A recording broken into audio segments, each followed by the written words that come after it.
નવસારી જિલ્લા કોંગ્રેસ દ્વારા દેશમાં સતત વધી રહેલી મોંઘવારી, બેરોજગારી અને રાંધણ ગેસની અછત મુદ્દે ઉગ્ર વિરોધ પ્રદર્શન કરવામાં આવ્યું હતું। કોંગ્રેસના કાર્યકરો અને આગેવાનોએ રસ્તા પર ઉતરીને કેન્દ્રની ભાજપ સરકાર વિરુદ્ધ સૂત્રોચ્ચાર કર્યા હતા। કોંગ્રેસે આક્ષેપ કર્યો હતો કે વર્તમાન સરકારની નીતિઓને કારણે સામાન્ય જનતાનું બજેટ ખોરવાઈ ગયું છે।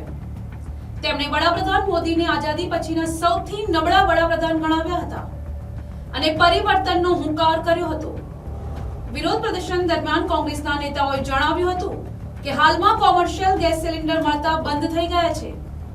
આના કારણે હોટલો અને ધાબા જેવા નાના મોટા વ્યવસાયો બંધ થવાના આરે છે, જેના પરિણામે કરોડો લોકો બેરોજગાર બન્યા છે। આગામી સમયમાં ઘરેલું ગેસ માટે પણ લોકોને લાંબી કતારોમાં ઊભા રહેવું પડશે તેવી ભીતિ વ્યક્ત કરવામાં આવી હતી। કોંગ્રેસના અગ્રણીએ ભૂતકાળના વડાપ્રધાનોની કામગીરીને યાદ કરતા જણાવ્યું હતું કે જવાહરલાલ નહેરુ અને ઇન્દિરા ગાંધીના શાસનમાં સિક્કિમનું જોડાણ, બાંગ્લાદેશની રચના અને બેંકોનું રાષ્ટ્રીયકરણ જેવા મજબૂત નિર્ણયો લેવાયા હતા। તેની સરખામણીમાં ભાજપના શાસનને આઝાદી પછીનું સૌથી નબળું શાસન ગણાવતા આક્ષેપ કર્યો કે આજે તેલ ખરીદવા માટે પણ અન્ય દેશોની મંજૂરી લેવી પડે તેવી સ્થિતિ છે। કોંગ્રેસે દાવો કર્યો હતો કે મોંઘવારી, બેરોજગારી અને ભ્રષ્ટાચાર હવે ચરમસીમાએ છે અને પરિવર્તનનો સમય પાકી ગયો છે। તેમણે આશા વ્યક્ત કરી હતી કે જનતા આગામી સમયમાં ભાજપને સત્તા પરથી દૂર કરી ફરી કોંગ્રેસનું શાસન લાવશે, જેથી ગેસ અને તેલના ભાવ સામાન્ય માણસની પહોંચમાં આવી શકે। જિલ્લા કોંગ્રેસ પ્રમુખ શૈલેષ પટેલે જણાવ્યું હતું કે એક તરફ વડાપ્રધાન મોદી કહે છે કે ગેસની કોઈ અછત નથી, તો બીજી તરફ મહિલાઓએ ગેસ માટે લાઈનોમાં ઊભા રહેવું પડે છે। જો અછત નથી તો જનતા આટલી હેરાન શા માટે થઈ રહી છે? મહિલાઓનું ઘરનું બજેટ સંપૂર્ણપણે વેરવિખેર થઈ ગયું છે। અમારી માંગ છે કે પ્રધાનમંત્રી તાત્કાલિક ગેસની આ અછત દૂર કરે। પાછળ આવી જાય તો ઓય સાયકલ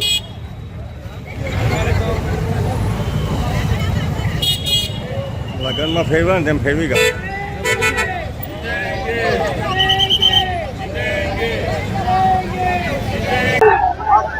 બે ટુકડાઓ પાડીને પાકિસ્તાન અને બાંગ્લાદેશનો દેશ બનાવ્યો હતો।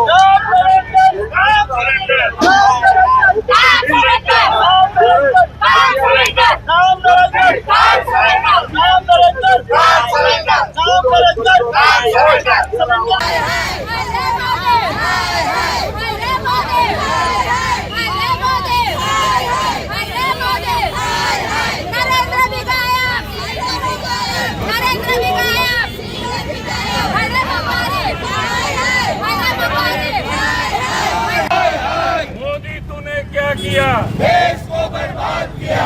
भाजपा तूने क्या किया? देश को बर्बाद किया। मोदी तूने क्या किया? देश को बर्बाद किया। मोदी तेरे राज में, मोदी तेरे राज में।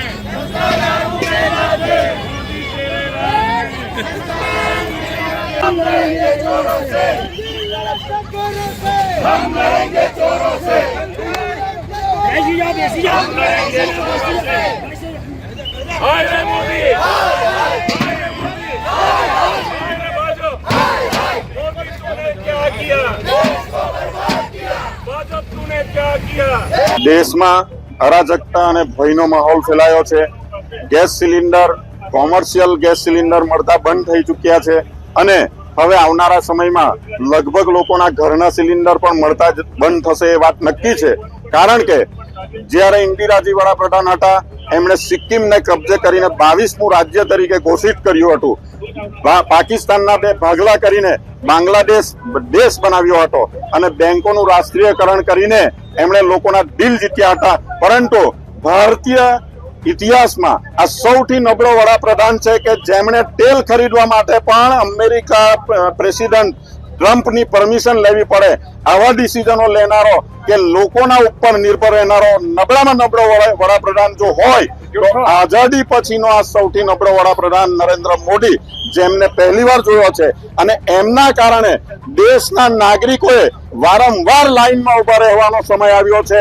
એ નોટબંધી હોય, જીએસટી હોય, આધાર કાર્ડ હોય કે બીજા અનેક પ્રશ્નો હોય, પરંતુ એમના કારણે દરેક વાર આમ જનતાએ લાઈનમાં ઉભા રહેવાનો સમય આવ્યો છે અને એમના શાસનના કારણે દેશમાં બેરોજગારી, દેશમાં અરાજકતા, દેશમાં ભયનો માહોલ ફેલાયો છે। ત્યારે આવા શાસકને આવનારા સમયમાં પ્રજા કદીએ સાંકી લેવાની નથી અને આ પરિવર્તનનો સમય છે, આ પરિવર્તનનો અવાજ છે અને આવનારા સમયમાં જનતા મોંઘવારી, બેરોજગારી અને જે દેશમાં અરાજકતા છે એનો જવાબ નરેન્દ્ર મોદી અને ભારતીય જનતા પાર્ટીને આપશે। ગેસ સિલિન્ડરના ભાવ વધારા અને તેલના ભાવ વધારા બાદ સમગ્ર દેશમાં જન આક્રોશ વર્તમાન સરકાર અને મોદી સરકાર સામે છે। ત્યારે આ પરિસ્થિતિની અંદર દેશ સલામત હાથોમાં છે, વિકાસની વાતો અને ચારે બાજુ એ લોકો પોતે અમે વિકાસ કરી રહ્યા છે તેવી વાતો કરે છે, એક પણ માણસ સુખી નથી। આ દેશના તમામ વર્ગ અત્યારે આ સરકારથી ખિલાફ છે, સરકારથી વિરુદ્ધમાં છે। આ સરકારે હાલમાં કોઈ પણ જાતની મગફળી કે તેલીબિયાની સિઝન કે એની ઋતુની હોવા છતાં તેલમાં જે ભાવ વધારો કર્યો છે એ એટલા માટે કે 1.5-2 મહિનામાં ચૂંટણી છે, એ લોકોએ તેલિયા મિલ વાળાને એ લોકોને છૂટ આપી છે કે તમે પબ્લિકને લૂંટો, અમને તમે ચૂંટણી ફંડ આપો। પ્રજાના આ પૈસા પ્રજામાં નાખી લોકોને ઉલ્લુ બનાવી, એને લોભ લાલચ આપી, દારૂ પીવડાવીને આપણા જ પૈસાથી આપણા મત લેવાની આ લોકોની જે સાજિશ છે એ લોકો સમજી ગયા છે, અમે પણ સમજી ગયા છીએ।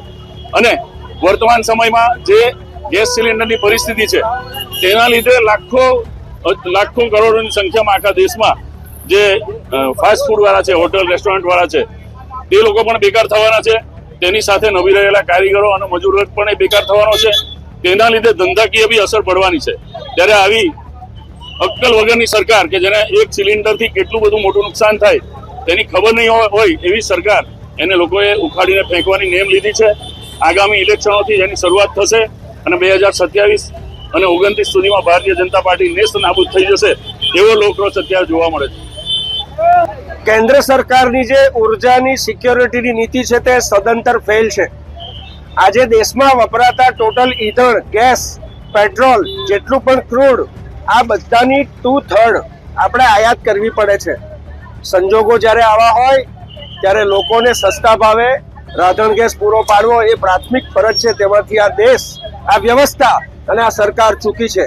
એના વિરોધની અંદર આજે આપણે જોઈ શકો છો કે કોંગ્રેસ પક્ષ આજે લોકોને સ્પર્શતા મુદ્દા લઈને લોકોની વચ્ચે આવી છે અને આ સાથે જ આવનારા દિવસોની અંદર આ લોક ચૂંટણીનો અને લોકમતનો મુદ્દો બનશે અને પરિવર્તનનો શંખનાદ ભાજપમાં, ભારતીય જનતા પાર્ટીની સત્તાની અંદર સંકટ ઊભું થવાનું છે અને આવનારા દિવસોની અંદર મહાનગરપાલિકા, જિલ્લા તાલુકા પંચાયત અને 2027ની અંદર જેમ દેશની સર્વોચ્ચ પંચાયતને એલઓપી અમારા શ્રી રાહુલ ગાંધીએ કહ્યું છે તેમ ગુજરાતની અંદર 2027માં ભાજપ જશે અને કોંગ્રેસની સત્તા પ્રસ્થાપિત કરીને ગરીબ, આદિવાસી, સામાન્ય, માઇનોરિટી, જરૂરિયાતમંદ, શિક્ષિત બેકારો અને મધ્યમ વર્ગનું કલ્યાણ થાય એવી કોંગ્રેસની સરકાર સ્થપાશે તેની અહીંથી શરૂઆત થશે। આજરોજ નવસારી કોંગ્રેસ દ્વારા અમે નવસારી નગરપાલિકા ખાતે વિરોધ પ્રદર્શન કરીએ છીએ। રાંધણ ગેસમાં જે તોતિંગ વધારો થયો છે, તેલના ભાવમાં જે વધારો થયો છે તે બાબતમાં વિરોધ